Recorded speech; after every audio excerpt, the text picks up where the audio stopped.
Well, hello there and welcome. It's almost September, and that means Emergency Preparedness Month. Meals in a jar are just a small step towards preparedness, but they can also help with other things, like those nights that you forgot to go to the grocery store or just didn't get there in time, or the night that you come home from work and you're just too tired to even think about what's for dinner.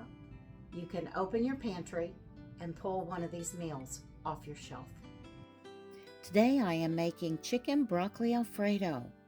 I'm starting with a quart mason jar. I like the wide mouth ones, but you can use a regular mouth as well.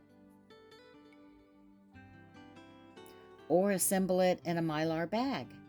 I use the ones with the zip top to hold the food in while I heat seal the top edge. That makes it very portable for camping, RVing, or bug out bags. The other item I like using is a canning funnel. It makes it easier to get the food into a jar without making a mess, which I'm really good at. I'm going to start by putting the chicken layer in the bottom of the jar. Look how big these pieces are. When making a meal in a jar, follow the recipe and assemble the jar in the order given. This recipe comes to us from the blogspot of Sabrina's Pantry. Usually the bulkier items go in the jar first, followed by powdered ingredients.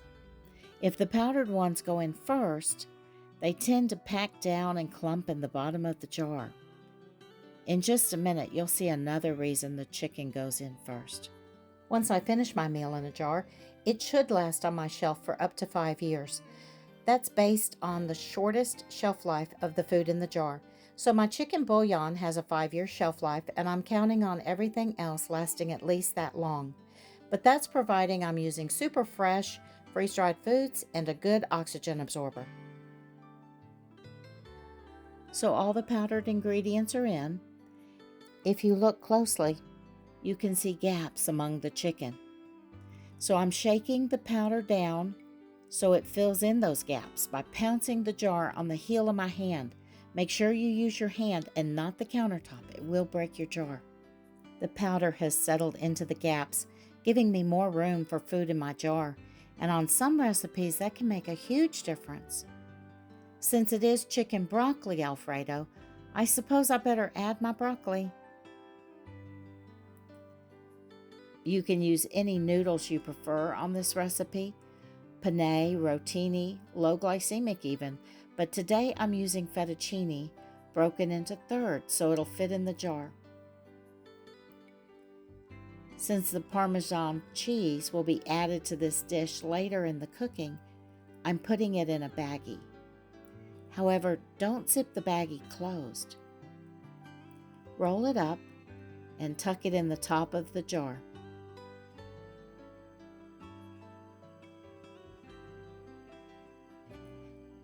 And don't forget your oxygen absorber.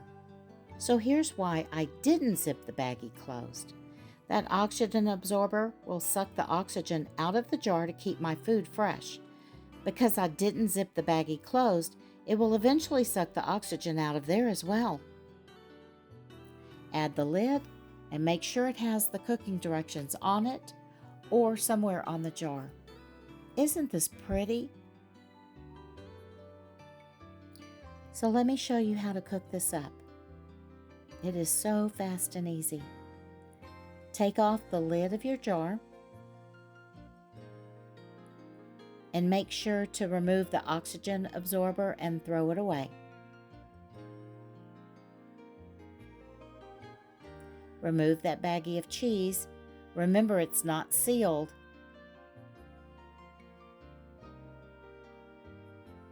And set it aside. And now I'm just going to dump the rest of the contents into the skillet. And add 4 cups of water. And that can be cold water or tap water. The food is just going to soak for 10 minutes. And that is going to make that chicken so tender. After 10 minutes, go ahead and turn on your heat and bring the Alfredo to a boil. And once it's boiling, reduce it to a simmer for 10 more minutes. Add the cheese. Simmer for 3 to 5 more minutes until it's melted. And dinner is done. Thanks for watching. God bless. And as always, keep thriving.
And dinner is done.